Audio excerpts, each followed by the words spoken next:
Hello दोस्तों, आज के सेशन में आपका स्वागत है। आज के सेशन में हम रीजनिंग का एक बहुत ही महत्वपूर्ण टॉपिक जिसका नाम है ब्लड रिलेशन, जिसे हिंदी में हम कहते हैं रक्त संबंध।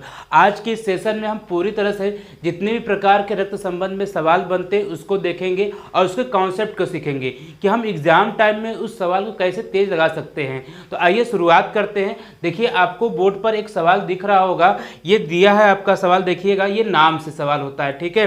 नाम भी दिया रहेगा। देखिए यहाँ पे दिया है राम श्याम का भाई है, और दिया है फिर इसके बाद महेश राम का पिता है, जगत प्रिया का भाई और प्रिया श्याम की पुत्री है। तो पूछा कि जगत का चाचा कौन है।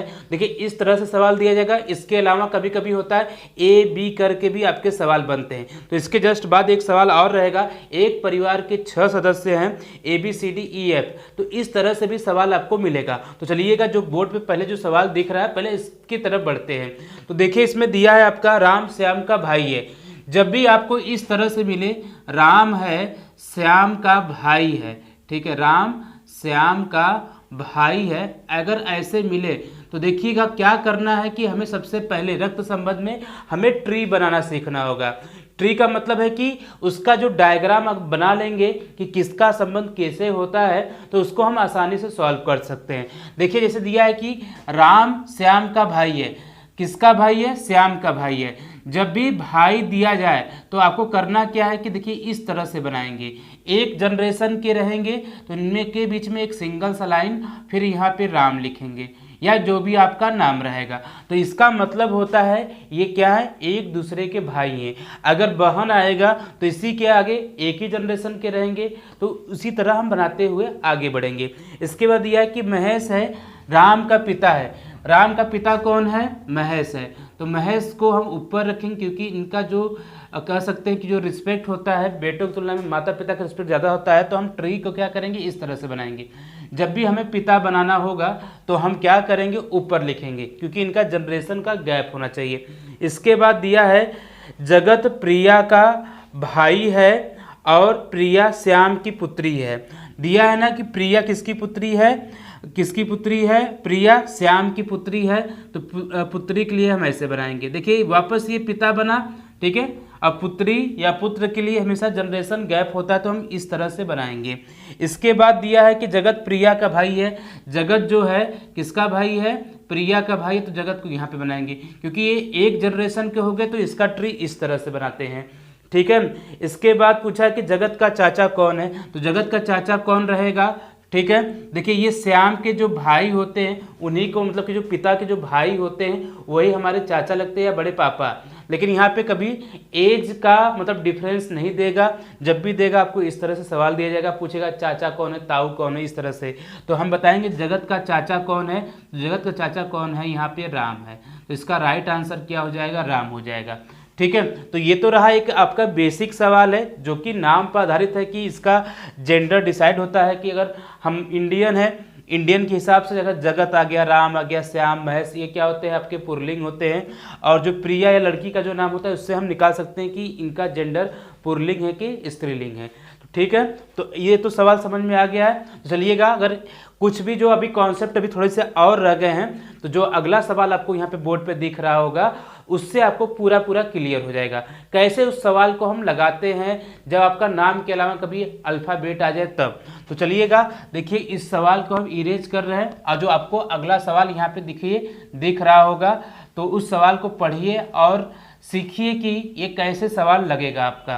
तो इसमें फिर दिया है, देखिएगा जो अगला सवाल आपको दिख रहा होगा यहाँ पर, एक परिवार के 6 सदस्य हैं, ए बी सी डी एवं एफ एक साथ रह रहे हैं। बी बेटा है सी का, परंतु सी बी की माता नहीं है।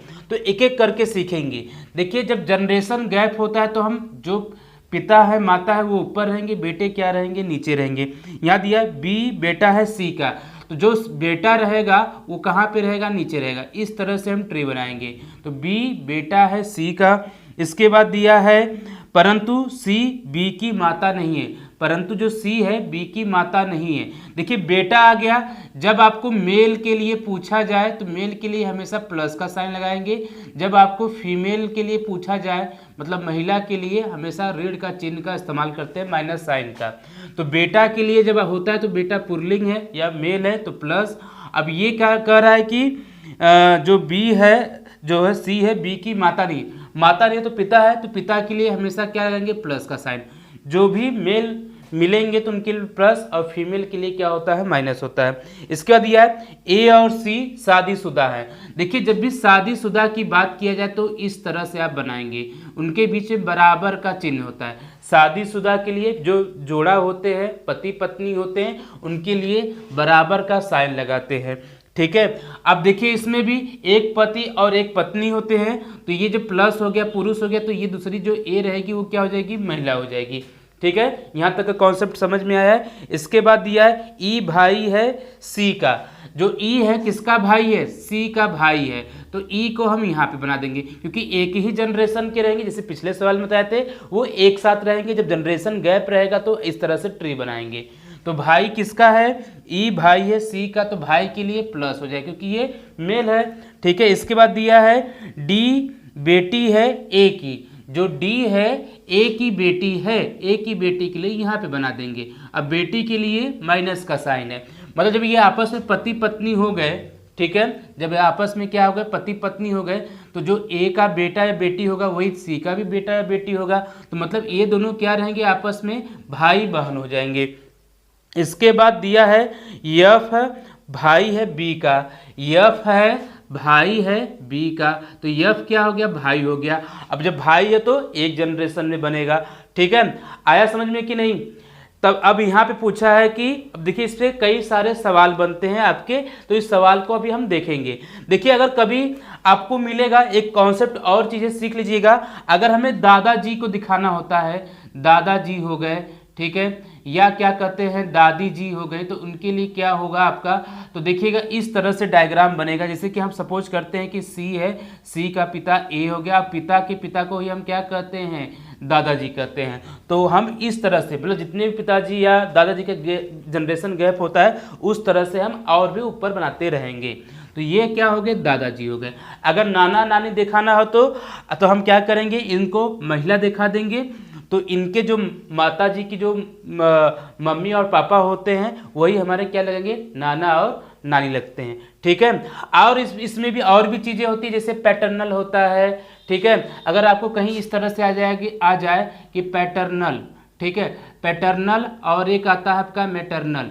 देखिएगा पैटर्नल और मैटरनल, पैटर्नल का मतलब पिता की तरफ से होता है और मैटरनल होता है माता की तरफ से होता है। इसी तरह और भी आपको कभी ऑप्शन में मिलेगा अंकल लिखा हुआ मिलेगा, अंकल इस तरह से, ठीक है।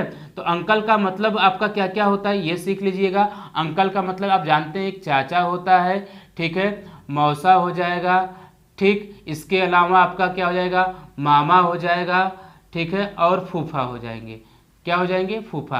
इतना। अगर आंटी आपसे कहा जाए तब आंटी के लिए क्या होगा, ठीक इसका अपोजिट चाची, ठीक है। इसके अलावा मौसी, ठीक है, फिर मामी, और साथ में क्या हो जाएगा, बुआ, ठीक है। तो इतना चीज़ें ये इसका मतलब होता है। तो आप लोग कभी डाउट न रहिएगा कि अरे हमारा अंकल आया तो चाचा जरूरी नहीं हो, तो चाचा के अलावा मौसा, मामा, फूफा, आंटी, चाची, मौसी, मामी और बुआ। इसी तरह से ब्रदर इन लॉ आ जाए तो मतलब हमारा होता है, ब्रदर इन लॉ का मतलब साला होता है, जीजा होता है, इस तरह से कहेंगे। सिस्टर इन लॉ का मतलब भाभी और ननद को भी कहा जाता है, ठीक है। और इसी तरह से नेफ्यू आ गया, भतीजा के लिए क्या होता है, तो आपको पता है कैसे हमें निकालना होता है, वो भी आप आसानी से सीख लेंगे। तो इसमें देखिएगा जो सवाल बना है, आपसे सवाल पूछा है कि ई का डी से क्या संबंध है।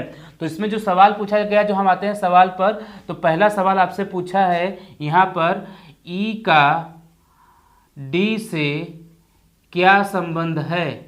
इस तरह से अगर आ जाएगा तो क्या बताएंगे आप। तो देखिए सवाल का सिलसिला शुरू हो गया है। तो ई का डी से जिसके पास से रहेगा उसी से निकालिएगा। जो डी है ई को क्या बोलेगा, डी है ई को क्या बोलेगा, तो जो डी है ए को क्या बोलेगा, चाचा बोलेगा, या इंग्लिश में क्या बोलेगा, अंकल बोलेगा। इसका राइट आंसर हो जाएगा, ठीक है। क्योंकि ये पिताजी के क्या है, भाई है, और पिताजी के भाई को ही हम क्या कहते हैं, चाचा कहते हैं। इसके अलावा एक दिया है कि ए के कितने बच्चे हैं, तो ए के कितने बच्चे हो गए, 1 2 3। जो दूसरा सवाल आपका है ए के कितने बच्चे हैं, तो ए के 3 बच्चे हैं।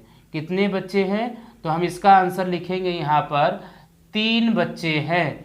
और इसके बाद देखिएगा एक सवाल आपसे और पूछा है इसमें कि 2 सवाल हो गया, 2 सवाल ही इनफ है यहाँ पर, ठीक है। और भी आपसे एक सवाल इसमें ये पूछा है कि जो बी है ए को क्या बुलाएगा, तो बी जो ए को क्या बुलाएगा बताइए, मम्मी बुलाएंगी। अगर ए इनको क्या बुलाएगा, देवर बुलाएंगे, ठीक है, या ई इनको क्या बुलाएंगी, भाभी बुलाएगा, ठीक है। तो इस तरह से देखिए हमारे सवाल बनते हैं। तो यहाँ पर जो आज का जो क्लास था आपका एकदम बेसिक था, बेसिक के अनुसार आपको हमने सवाल बता दिया है, ठीक है। अगर एक सवाल और आपको लेके चलते हैं, उस सवाल की तरफ बढ़ते हैं और ये देखते हैं कि जो तीसरा सवाल है उस तीसरा सवाल को आप कैसे सॉल्व करेंगे। तो ट्री समझ में आ गया है। अगर डाउट रहेगा तो हम उस सवाल को फिर से कराएंगे, आप कमेंट करके हमसे पूछ सकते हैं, ठीक है। तो याद रखना है, मेल के लिए प्लस और फीमेल के लिए क्या होता है आपका माइनस होता है। चलिएगा जो आपका नेक्स्ट सवाल है तो आपको दिख रहा होगा बोर्ड पर, ठीक है, देखिएगा यहाँ पर, अब बताइएगा कि इसका आंसर क्या होगा। तो देखिए यहाँ पे दिया है बहुत सिंपल सा चीज़ है, दिया है कि यश है भी का एक लौता पुत्र है। यश जो है आपका भी का एक लौता पुत्र है, दिख रहा है, भी का एक लौता पुत्र कौन है, यश है। पुत्र के लिए प्लस साइन, ये माता है कि पिता है अभी क्लियर नहीं है, तब तक क्लियर नहीं होगा, जब तक क्लियर नहीं होगा तब तक हम इस पे प्लस या माइनस का साइन नहीं लगाएंगे। इसके बाद दिया भी है आर से विवाहित है, जो भी की शादी किससे हुई है, आर से हुई है, तो हम बराबर का चिन्ह लगाते हैं। इसके बाद दिया है यम है आर की पुत्री है, जो यम है किसकी पुत्री है, आर की पुत्री हो गई। तो ये आपस में देखिए, जब आपस में पति पत्नी तो ये दोनों आपस में क्या हो जाएंगे, भाई बहन हो जाएंगे।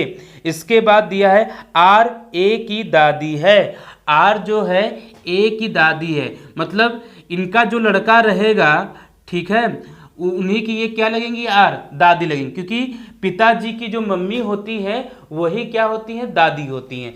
जब ये दादी हो गई तो ये दादाजी हो जाएंगे, ठीक है। अपने आप जो देखिए जेंडर डिसाइड हो गया, क्योंकि एक महिला एक पुरुष तभी शादी है, ठीक है। इसके बाद आगे बढ़ते हैं, यश निश्चित रूप से ए से किस प्रकार संबंधित है। यश जो है निश्चित रूप से किस प्रकार संबंधित है, तो यश बताइएगा, ए से बताना है तो ए इसको क्या बोलेंगे, ए इसको क्या बोलेंगे, पिताजी बोलेंगे, या पापा या तो डैडी जो आप बोलते हैं, पिताजी, ठीक है। क्योंकि जो भी आर का एक लौता ही पुत्र है तो इसके अलावा और कोई पुत्र हो ही नहीं सकता है, और ये जब रहेगा तो इनको क्या बुलाएगी, नानी बुलाएगा, जो भी ए है आपका, ठीक। तो आया सवाल समझ में। तो कैसे हम सवाल को लगाते हैं, आपको डाउट है कहीं, आपको नहीं डाउट है ना। तो देखिए आज के सेशन में जो आपको हमने ट्री बनाना सिखाया है, ठीक है, इसको और अच्छे से करिएगा। जो अगला सेशन लेके आएंगे इस पे कई तरह के हमारे सवाल रहेंगे, तो उन सवालों को हम सॉल्व करेंगे।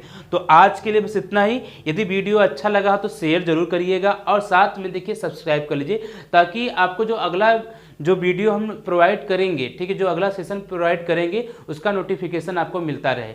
जय हिंद, जय भारत, धन्यवाद।